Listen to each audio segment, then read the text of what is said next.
I want to make it very clear that this is true. This is my life, and these are my thoughts and opinions curated from years and years of therapy. While it might not be my mom's fault, I believe that she was the straw that broke the camel's back. Let's start from the beginning. This part is not my experience, but a collection of stories and experiences I have gathered from family, friends, and my own mother. My dad struggled with anxiety and depression as a teenager, and instead of giving him help, his mom gave him opioids such as Vicodin and Ambien. He struggled for a really long time with addiction until he went on a Mormon mission. Afterwards, he was clean and moved on with his life by going to a college halfway across the country away from his parents. That is where he met my mom, got married, and had me.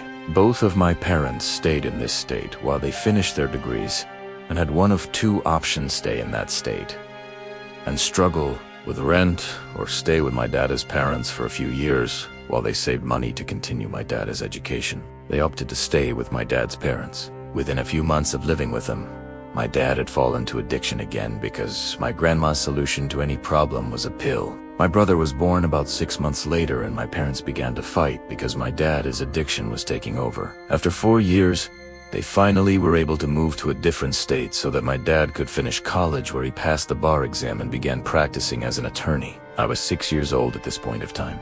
My brother was 2. My dad was at the height of his career. He had landed his dream job, began working on his own business, and life was great. We were about to sell our house and move into a much larger estate. Now, this is where my story comes in. My mom is an undiagnosed narcissist. I am in no position to diagnose her with this, but I am sure you will agree once I share my POV. I was severely abused as a child. Any small thing I did resulted in being beaten by my mother. One of the most prominent memories I have was when I had silver caps on my teeth at around 6 to 7 years old, and I used to squeak them unconsciously. Whenever I would squeak them by rubbing my teeth together, she would strip me naked, beat me until I was bruised all over, and then make me wear turtlenecks at school until the bruising went away to avoid questions. I could go on and on about the amount of abuse I endured, but let me continue on from my dad's height of career. At 13 years old, we were able to afford tickets to our state's basketball games weekly. Second row from the front, VIP experience. We would often enjoy these games with my dad's boss and his family. The boss had an attractive son my age, and my mom was extremely invested in us becoming an item. As a 13-year-old whose mom had not supported her in any endeavor and is now being supported in this, I was excited but cautious. It wasn't weird to me at the time, but I was to report any text messages this boy had sent me to my mom. Lo and behold, my mom was actively using our messages as a way to see if his dad was cheating on my mom with his wife. My dad had found out about her affair and decided to put a tracker on her car, and that was how he confirmed it and how often she was doing this. Before my dad confronted my mom, he reported his boss to HR, got him fired, and continued to work until he was bullied relentlessly at work because everyone loved the boss. In response, his performance declined and he was fired. He filed for wrongful termination and won. During all of this, he confronted my mom, which turned into a whirlwind of constant fighting threats from her side and broken doors, holes punched in the wall, and my mom calling the police and claiming my dad was abusive. He was not. If my mom could not take out her frustrations and anger on my dad, she took it out on me, which resulted in my first time trying to unalive myself. After 3 years of my dad trying to get himself back on his feet whilst drowning in his pill addiction that has worsened because of my mom, his verbal abuse and affairs, they decided it was the perfect time to have another child, my baby sister. I was 16 when she was born. My mom basically handed her off to my dad and did not care to raise her or help. My dad was the one who got up in the middle of the night to feed her, bathed her daily. He just did the best he could while my mom locked herself in her room scrolling on Facebook. My dad had been jailed 8 times during this period because my mom wanted to destroy his reputation. The police knew our house. But after a while, my dad couldn't find a job due to his record and spiraled even deeper into his addiction. He was drowning, and my mother was pushing his head under the water.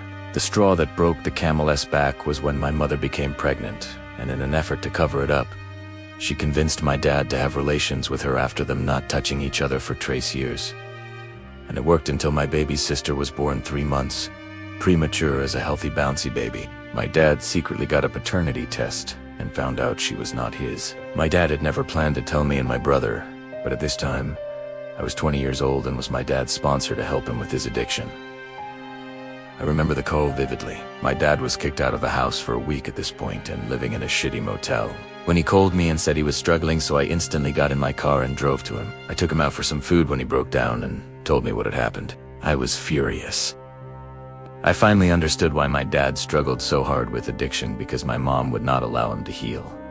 Because she took away everything he had worked so hard for. She even convinced me at some points that my dad was a bad person for all of this, for his addiction. All the while, I had not known anything about what my mom was doing to him. He had kept it all to himself, because he did not want me and my siblings to hate my mom. Something that I will not ever fail to mention is how good of a dad he was, even in his darkest moments. My dad was the one who would set up all the decorations for holidays, who celebrated the hardest on birthdays and occasions, who supported his kids the most on their accomplishments, where my mom lacked. My dad stepped in. While I don't agree with his addictions, he tried his hardest to hide it from his kids. It was actually my mom who would point it out and talk badly about my dad every chance she got. But after finding out my baby sister was not my dad's, and seeing my dad absolutely torn to pieces, something broke inside me too. All of the years that he had kept my mom's abuse secret, he was dealing with this all on his own to protect us. My mom did the same thing with this little girl as she did with my other sister. She had no interest in raising her. She didn't even breastfeed her from day one of getting home from the hospital. My mom just handed her off to my dad. At this point, my dad was at the worst he had ever been, and was rapidly declining. His addiction was catching up to him, and he was resuscitated 4 times over the course of 4 years. Over these 4 years, my mother was openly in a relationship with my baby sister's dad and rubbed it in his face. It became this vicious cycle of abuse.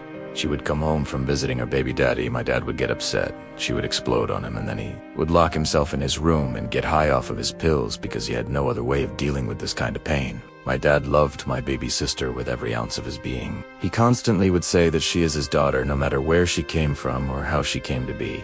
There was no doubt in his mind that this little girl was sent here for him to love unconditionally. At T's point, my motor didn't give a flying F asterisk. Asterisk. Asterisk, asterisk, who knew about her affair or not. And this guy she was with was also married with 8 kids. His wife knew and also tried to adopt my baby sister. WTF. My dad didn't want a divorce because he still loved my mom. He loved her so deeply that it didn't matter how much she hurt him. He loved her because she gave him his children. Because he wasn't able to express that love to her, he poured it into us. And it hurts me to this day that he did that. His little family was everything to him. He died after a fight with my mom. He overdosed on his pills, and I know that it is his fault for self-medicating like that, but the abuse is what drove him to this. My mom did this to him, and I get so angry about it because he was okay before my baby sister was born, but my mom had sucked the life out of him. I watched him slowly wither away over 4 years because of the way my mom was treating him. 2 weeks before my dad died, my mom called me to tell me her elaborate scheme of how she was going to leave my dad and marry a rich guy, and we would all be fine. I got so upset with her. I yelled at her, and then the day my dad died, hours after he had died, she began telling me about it again, and I screamed at her. I screamed everything I had bottled up for years. The only reason I keep a relationship with her now is because I am terrified she will take my sisters away from me because they still minors. Edit. I want to make it clear that I don't 100% blame my mom for my dad's death. He struggled with addiction and was an adult and could make better choices if he wanted to. I understand that it is all of our first times living. I am in therapy and recovering from this daily, and it is so hard not to just put blame on one person. But there is so much more to my mom's abuse than what I have put on this page. There is also so much more to my dad's pill abuse than what I have put on this page. This is just a shortened version. Please be kind.